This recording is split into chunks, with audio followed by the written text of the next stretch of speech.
నమస్తే, welcome to Suman TV. నేను విష్ణు. ప్రస్తుతంతో పాటు ప్రముఖ స్టాక్ మార్కెట్ అనలిస్ట్ సుందరరామరెడ్డి గారు ఉన్నారు. వారితో మాట్లాడదాం.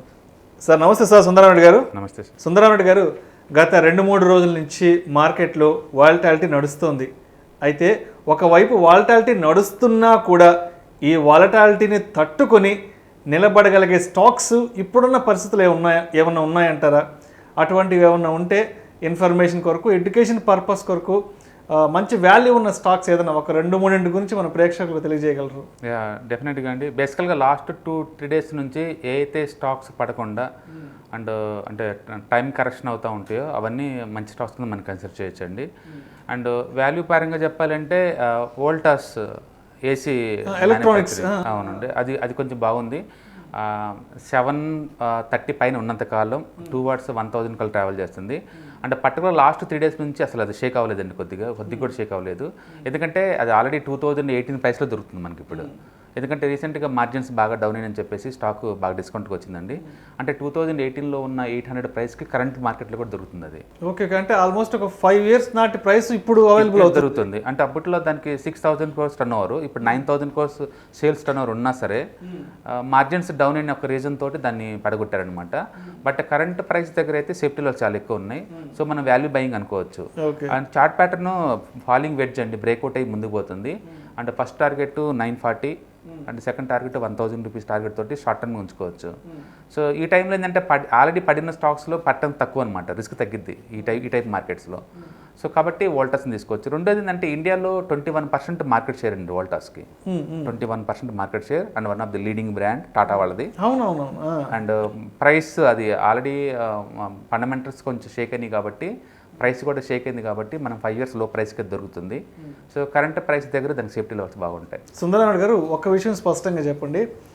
ఈ వర్షాలు వరదలు స్టార్ట్ అయిన తర్వాత నుంచి ఈ ఏసీలు, ఈ రెఫ్రిజిరేటర్లు ఇవంతా కూడా బాగా డౌన్ ట్రెండ్లో ఉంది ఈ మార్కెట్ అని విన్నాను. బట్ ఇటువంటి టైంలో కూడా మరి ఈ వోల్టాసు మార్కెట్ని తట్టుకుని ఎలా సస్టైన్ కాగలుగుతుంది అంటారు ఈ ప్రైస్లో? రైట్. సో బేసికల్గా మనం ఏసీ అనగానే రిటైల్ పాయింట్ ఆఫ్ వ్యూలో థింక్ చేస్తామండి. ఇండస్ట్రియలైజేషన్ పాయింట్ ఆఫ్ వ్యూలో థింక్ చేశారనుకోండి, ఒక కొత్త హాస్పిటల్ వచ్చిందనుకోండి, వాళ్ళు ఏసీ టెంపరేచర్ 20-25 మెయింటైన్ చేయాల్సిందే. అది సమ్మరా వింటరా రైనీ సీజన్ సంబంధం లేదు.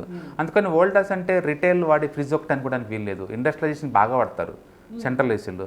అండ్ ఇండియాలో పెద్ద పెద్ద షాపింగ్ మాల్స్ ఓపెన్ అవుతున్నాయి, అన్ని సెంట్రల్ ఏసీలో ఉంటాయి. అండ్ ఇండస్ట్రియలైజేషన్ ఏసీ గోడెన్స్ ఎక్కువ ఉంటాయి, వేర్ హౌస్లు ఎక్కువ ఉంటాయి, కోల్డ్ స్టోరేజ్ యూనిట్స్ ఎక్కువ అవుతున్నాయి.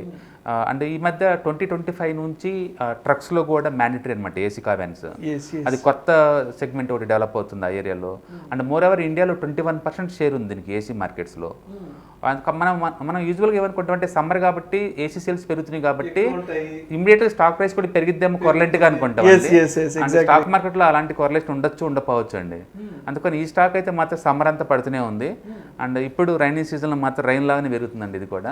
సో ఆల్రెడీ బాటం తీసుకుంది 740 దగ్గర, కరెంట్ ప్రైస్ 800 ఉంది. సో లాస్ట్ 2 days నుంచి మార్కెట్ ఎంత డౌన్ అవుతున్నా ఇదేం డౌన్ అవ్వలేదండి. దాని మీన్స్ ఏంటంటే సెల్లర్స్ అందరూ అయిపోయారు. అండ్ మా వాల్యూమ్ అయితే బాగా గ్రీన్ వాల్యూమ్ బాగా పెరుగుతుంది, అంటే బయర్స్ బాగా పెరుగుతున్నారు. కాబట్టి మనం 930 ఫస్ట్ టార్గెట్, అంటే సెకండ్ టార్గెట్ 1000 కింద మనం హోల్డ్ చేసుకోవచ్చు. అంటే 730 పైన ఉన్నంత కాలం స్ట్రాంగ్గా ఉంటుందండి. ఒకసారి 730 కనుక డ్రాప్ అయింది అనుకోండి, డౌన్ ట్రెండ్ స్టార్ట్ అవుద్ది. అక్కడ మనం ఆ ట్రెండ్ క్లోజ్ చేసుకునే బెటర్ అనమాట. అందుకో స్టాక్ మార్కెట్ చాలా వింతగా బిహేవ్ చేసిద్దండి. అండ్ ప్రాఫిట్ బాగా పెరిగితే స్టాక్ ఈజీగా ఓడిపోద్ది. అండ్ స్టాక్లో వరస్ట్ రిజల్ట్ వస్తే స్టాక్ ఈజీగా పైకి లేద్ది. అందుకని డైరెక్ట్గా మార్కెట్లో ఏం జరుగుతుంది ఇది రిఫ్లెక్ట్ అవ్వాలని రూల్ ఏం లేదు. ఇన్సైడర్స్గా ముందే న్యూస్ తెలిసి దాన్ని డిస్కౌంట్ చేసుకుంటూ పోతూ ఉంటారు మార్కెట్లో. అందుకని ఏంటంటే డైరెక్ట్ రిలేషన్ ఉండకపోవచ్చు. అంటే ఉండేది ఏసీ ఇండస్ట్రియలైజ్ బాగా వాడతారు ఏసీలు, వాళ్ళ సీజన్ సంబంధం లేదు. అంటే మామూలుగా అందరూ ఎటువంటి అభిప్రాయం కలిగి ఉంటారంటే వేసవి కాలం రాగానే ఎలక్ట్రానిక్ గూడ్స్కి సంబంధించిన ధరలు పెద్ద ఎత్తున పెరుగుతాయి. ఈ ధరలు పెరుగుతున్నాయి కాబట్టి ఈ స్టాక్ ప్రైసెస్లో కూడా మంచి మూమెంట్ ఉంటుందనేది అందరికీ ఉన్న ఆలోచన.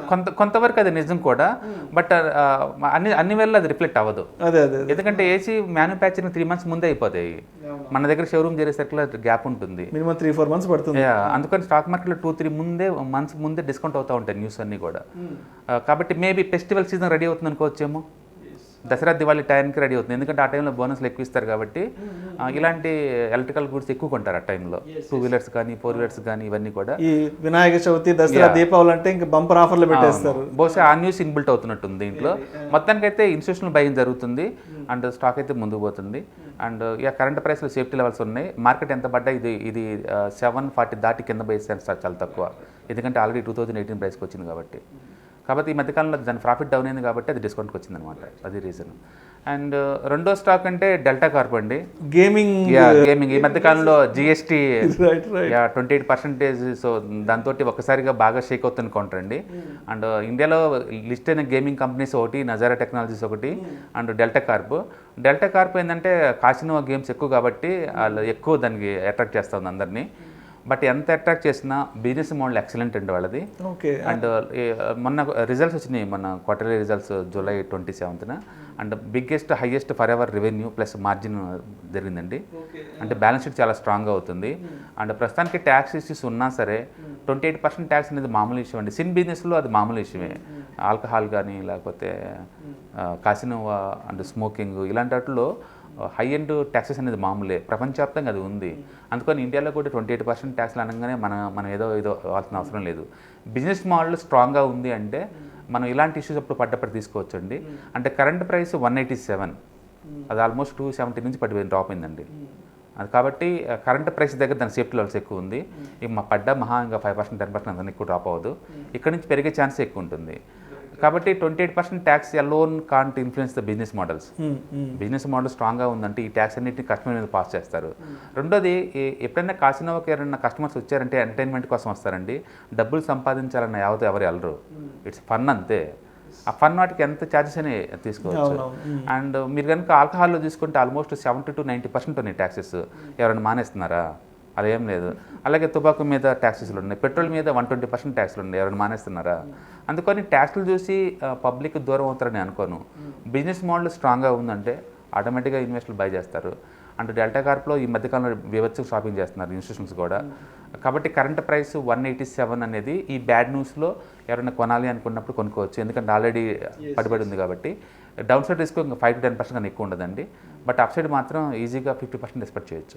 అంటే ఇప్పుడు మీరు చెప్పిన ఈ 2 స్టాక్స్ ఏదైతే ఉన్నాయో ఇన్ఫర్మేటివ్గా, ఇవి అంటే ఒక లాంగ్ టర్మ్ పెట్టుకోవచ్చు, లేదంటే షార్ట్ టర్మ్ పాయింట్ ఆఫ్ వ్యూలో కొని పెట్టుకోవచ్చు అండి రెండు. ఎందుకంటే కరెంట్ ప్రైస్ అయితే సేఫ్టీ లెవెల్స్ ఉంటాయి. అంటే నిఫ్టీ ఇంకొక 10% కరెక్షన్ అయినా కూడా ఈ స్టాక్స్ పెద్ద పడే ఛాన్స్ తక్కువ, ఎందుకంటే ఆల్రెడీ డౌన్లో ఉన్నాయి కాబట్టి ఫర్దర్ డౌన్ సైడ్ అయితే ఛాన్స్ తక్కువ. మనం ఏదైనా స్టాక్ కొన్నప్పుడు లో ఆల్రెడీ డ్రాప్ అయినట్టు కొంటే ఫర్దర్ రిస్క్ తగ్గిపోద్ది ఆటోమేటిక్గా. కాబట్టి ఎవరైనా మీరు వాల్యూ బయింగ్ చేసేవాళ్ళు కనుక అయితే మీ పర్సనాలిటీకి ఈ 2 స్టాక్స్ మీకు సూట్ అవుతుంది. అండ్ ట్రెండ్ ఫాలోయింగ్ చేసే వాళ్ళకైతే సూట్ కాకపోవచ్చు. సో ఒక 6 months నుంచి 1 year లోపల మాక్సిమం 6 monthsకే వస్తుంది. నిఫ్టీ బాగుందంటే 6 monthsకి వచ్చేస్తుంది. Thank you sir, thank you so much Sundara Reddy గారు. ఇప్పుడున్న ఈ వాలటాలిటీ మార్కెట్లో కూడా మార్కెట్ని తట్టుకుని నిలబడగలిగే ఒక 2 స్టాక్స్ గురించి మన ప్రేక్షకులకు ఒక ఎడ్యుకేషన్ పర్పస్గా, ఒక ఇన్ఫర్మేటివ్గా, నాలెడ్జ్ పర్పస్ కొరకు తెలియజేసినందుకు థ్యాంక్ యూ సార్.